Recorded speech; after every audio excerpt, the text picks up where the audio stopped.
Users of what was formerly the Turtle Creek Dog Park are upset after finding part of the land, now owned by the Lewisburg Alliance Church, has been clear-cut this winter.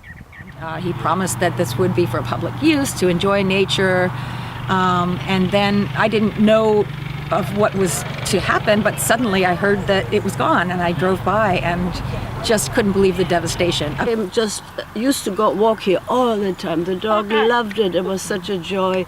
And when I saw this a few weeks ago, it was heartbreaking.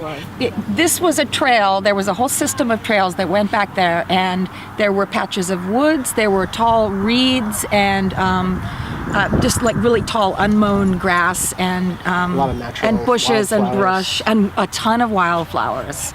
And so there was actually, what was great about it was that it had converging ecosystems. It had woodland, it had field, and it had something, a kind of wetland back there towards the stream. Going to something very, very special, beautiful fir trees, and small one and big one. We would make special trips to those unusually beautiful big trees. For the park's regulars, they believe the land was sold too quickly for them to rally. I heard that they were going to buy it. Their decision went through a very short time later, so there wasn't a whole lot of time for us to rally. Yeah, and I guess I felt helpless. I didn't know exactly what agency you could turn to, how we could.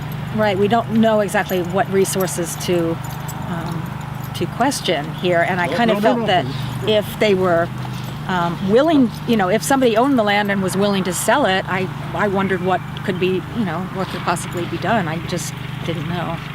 The church has plans to develop the land, but for the next 3 years, they will plant cover crops to strengthen the ground for construction. But until then, dogs are welcome on leashes.